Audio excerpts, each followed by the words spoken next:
While I try not to lump every modern action RPG into the Souls-like category, it's hard to separate the first Berserker Khazan from its clear Sekiro inspiration. My roughly 5 hours diving into the beta saw me memorizing the rhythms of boss and elite enemy attacks as I deflected their blows, all while managing a stamina gauge. There was simply no separating Khazan from Sekiro. The prologue and story are light.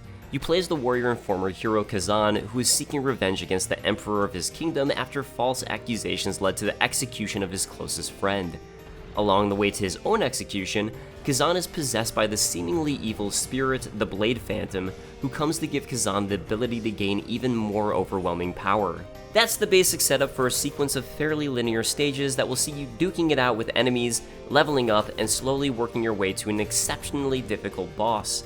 Some of the levels we were able to play presented light puzzle elements, but for the most part, the gameplay is really about enemy and stamina management. Most basic enemies you'll be able to breeze through with one of Khazan's 3 weapon types after learning the basic mechanics, but groups of enemies and medium to elite enemies are where the challenge starts to truly present itself. While Khazan can chop through enemies with ease, especially after you start to learn different elements from a skill tree present on each weapon type, he too can be quickly taken down.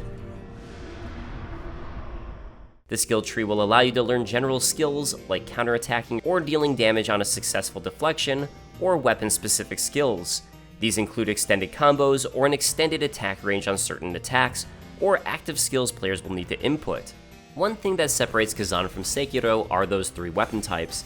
Eventually, you'll be able to choose between a dual-wielded weapon, greatsword, or spear. Each weapon has its own pros and cons, with the greatsword being a giant heavy weapon with clear similarities to Berserk's Dragon Slayer, the spear being a quick weapon, and the dual wield being somewhere in between. While on the surface, these weapons are fairly different, with different speeds and combos. Ultimately, as the gameplay is more about deflections, once you get to the bigger and badder enemies, none of this really matters too much. Deflecting enemy attacks works the same, regardless of weapon, and that's going to be what every boss battle comes down to. On top of this, you'll find plenty of different weapons in these categories through treasure chests and enemy drops, and each one has a level associated with it. It's likely, at least in my experience, that you'll end up equipping the most powerful drop you get, regardless of weapon type.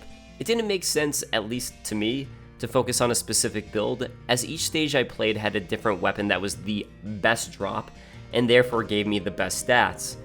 Speaking on builds, you'll be able to level up Khazan's vitality, endurance, strength, willpower, and proficiency. Different weapons scale according to your strength, proficiency, and willpower attributes, with strength also affecting your equipment load. You'll find that there are plenty of different armor drops, with each one having a level, weight, and defense associated with it, along with extra boosts depending on the rarity of the drop. Khazan's beta presents plenty of teases of things to come, and how all of this could build up to a more complex system. But in the beta, there didn't seem to be much reason not to equip the highest defense armor and the highest attack power weapon, even as my equipment load quickly tipped from light to medium. All of these elements, from leveling up to equipment and weapon choices, and even the skill tree, to an extent, felt like they were minor systems added on that didn't vastly affect gameplay. So, was the main gameplay fun?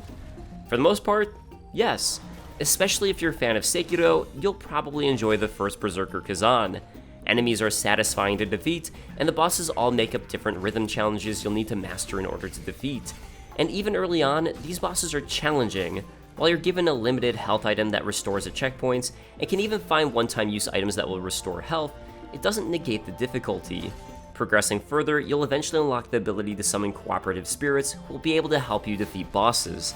However, the one time I tried this, my spirit buddy was quickly obliterated by the boss, and I found myself needing to memorize the boss's attack patterns anyways. Due to this challenge, like Sekiro, and any From Software game for that matter, defeating bosses felt extremely rewarding. And if that's the type of feedback loop you're looking for, I don't think you'll be disappointed by the first Berserker. However, and take this with a grain of salt as I was playing a beta, the first Berserker Khazan is a much less refined version of the Sekiro experience. Feedback on some enemies doesn't quite feel as good. The enemies feel somehow a little sloppy, their attacks less snappy. It makes reading and predicting attacks more challenging and less overall satisfying. On top of that, the levels are very linear. The game has set specific stages, and the stage design of them isn't particularly interesting. You'll go from point A to B, and occasionally run off to the side to fight an extra challenging enemy for a reward, before going right back onto your set path. There's nothing inherently wrong with this linear design, but the structure of the stages weren't all that interesting either. It's missing that verticality that makes the interwoven design of even linear games like Lies of P still stand out. As I said at the beginning, the comparisons to Sekiro are impossible to avoid. The game is Sekiro with some attempts to be different, a la various heavy weapon types, but overall feels like a less refined Sekiro. Even with my critiques, I still came away from the First Berserker Khazan having a good time. While it doesn't live up to the impossible reputation of a From Software game, from my experience, it does sit as one of the better games to draw influence from Sekiro and the Souls-like genre. If it seems up your alley, you'll be able to play the same technical closed beta test I played for free between October 11 to 20, 2024.